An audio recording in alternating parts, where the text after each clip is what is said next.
Di pagi paling dingin sepanjang tahun, ketika matahari berjuang muncul di balik awan kelabu, seorang ayah tunggal bernama Rizky mendorong pintu warung kopi pojok kecil di sudut Jalan Bromo, tempat ia singgah setiap hari sebelum bekerja.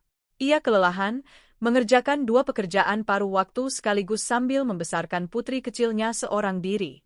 Namun pagi itu, sesuatu membuatnya terhenti. Duduk di meja dekat jendela adalah seorang perempuan muda, basah kuyup kehujanan, menggigil, memeluk perutnya seolah rasa lapar telah mengukir ruang kosong di dalam dirinya. Ia tampak seperti seseorang yang telah berjuang dalam pertempuran yang tak terlihat oleh siapapun, dan kalah. Dan dalam sekejap itu, Rizky tahu tanpa bisa menjelaskan mengapa bahwa ia tidak bisa begitu saja melewatinya. Ada sesuatu dalam ekspresi hancurnya yang terasa seperti cermin dari malam-malam terberat dalam hidupnya sendiri. Sebelum cerita ini berlanjut, jika kamu percaya pada kebaikan, pada kesempatan kedua, dan pada gagasan bahwa orang asing bisa menjadi keajaiban satu sama lain, pastikan kamu suka, komen, bagikan, dan subscribe, lalu ceritakan di kolom komentar dari mana kamu menonton. Rizky mendekatinya dengan lembut, menawarkan sepiring roti bakar sederhana, sarapan yang selalu ia beli untuk dirinya sendiri karena murah, hangat, dan bisa diandalkan. Perempuan itu menatapnya dengan mata lebar penuh ketakutan pada awalnya, lalu kebingungan, lalu rasa syukur yang gemetar membuat dada Rizky terasa sesak. Namanya, kata perempuan itu pelan, adalah Sarah. Ia berbicara dengan suara yang terbungkus kelemahan, namun sopan, seolah meminta maaf karena telah hadir. Ia tidak menjelaskan mengapa ia basah kuyup, atau mengapa ia tampak belum makan berhari-hari, atau mengapa tangannya gemetar saat memegang roti itu. Ia hanya berbisik, "Terima kasih," seolah kata-kata itu sendiri terasa menyakitkan untuk diucapkan. Sejak hari itu, Rizky mulai melihatnya setiap pagi, selalu di meja yang sama dekat jendela, selalu kedinginan, selalu diam, selalu menatap kaca basah seolah menunggu seseorang yang tidak pernah datang. Dan setiap pagi, Rizky membawa nasi bungkus ekstra, berpura-pura telah salah pesan terlalu banyak. Sarah tidak pernah meminta bantuan, tapi ia juga tidak pernah menolaknya. Ia makan dengan keputusasaan seseorang yang sudah terlalu lama berpura-pura tidak butuh diselamatkan. Rizky tidak punya banyak, nyaris cukup hanya untuk dirinya dan putri kecilnya Nadia. Tapi kebaikan tidak membutuhkan biaya. Dan baginya, membantu Sarah terasa lebih alami daripada mengabaikan penderitaannya. Selama beberapa minggu berikutnya, ia memperhatikan banyak hal. Bagaimana Sarah sering memakai pakaian yang sama. Bagaimana ia tersentak pada suara-suara tiba-tiba. Bagaimana ia menghindari kontak mata dengan siapapun. Kadang ia tampak seperti telah menangis sepanjang malam. Kadang ada memar baru yang ia coba sembunyikan. Dan selalu ia duduk di kursi yang sama seolah itu satu-satunya tempat aman yang ia tahu, dan Rizky tidak pernah bertanya lebih jauh. Ia tidak mau membuatnya pergi. Tapi ia memastikan Sarah makan, menghangatkan tangannya dengan secangkir teh hangat, dan meninggalkan warung kopi itu dengan setidaknya sedikit kekuatan. Dan meski ia tidak tahu kisah Sarah, ia tahu seperti apa rasa sakit itu saat melihatnya. Ia pernah hidup melalui pengabaian, melalui malam-malam ketika Nadia menangis karena lapar sebab gajinya terlambat, melalui saat-saat ketika dunia terasa terlalu berat untuk sepasang bahu saja. Suatu pagi, saat hujan deras menghantam jendela, Sarah tampak lebih buruk dari sebelumnya. Matanya bengkak, napasnya tidak stabil, jari-jarinya gemetar menggenggam cangkir yang Rizky letakkan di tangannya. Ia berbisik bahwa ia tidak layak mendapat kebaikan.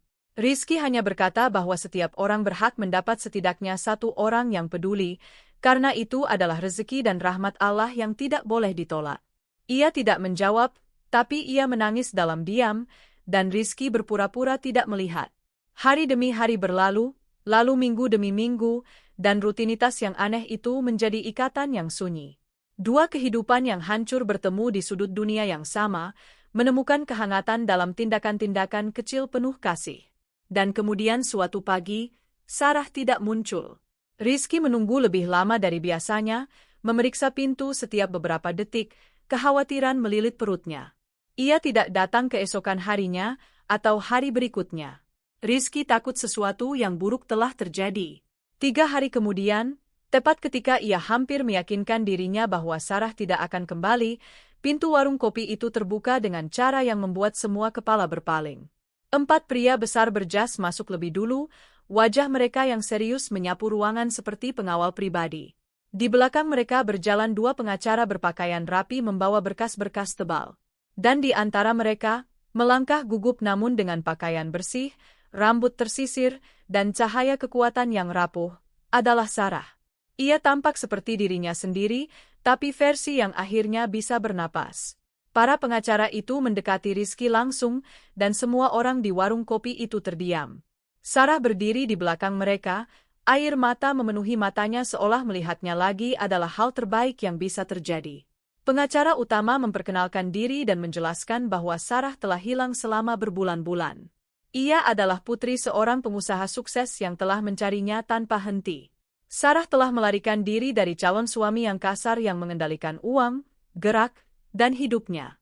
Ia hidup bersembunyi, ketakutan, kelaparan, malu untuk meminta bantuan sampai ia bertemu seorang asing yang memperlakukannya seperti manusia. Pengacara itu berkata bahwa Sarah telah menceritakan segalanya. Setiap pagi Rizky memberinya makan. Setiap tindakan kecil penuh kasih yang ia berikan tanpa mengharapkan imbalan apapun. Setiap saat ia melindungi martabatnya hanya dengan bersikap baik. Mereka berkata keluarganya ingin mengucapkan terima kasih secara langsung. Tapi Sarah melangkah maju sebelum mereka bisa melanjutkan.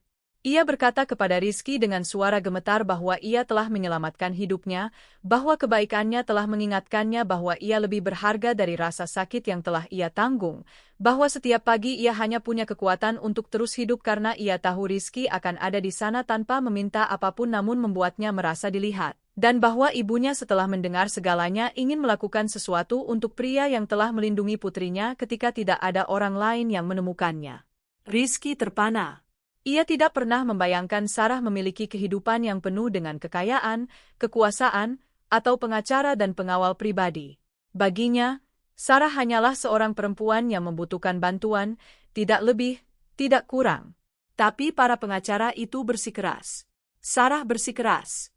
Mereka berkata keluarganya ingin membayar biaya sekolah Nadia, melunasi hutang Rizky, dan memindahkannya ke rumah yang lebih layak. Rizky menolak pada awalnya, merasa kewalahan.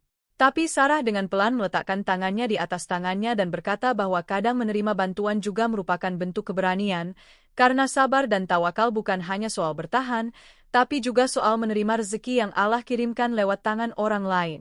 Dunia mereka berbeda, tapi rasa syukur tidak peduli pada status sosial.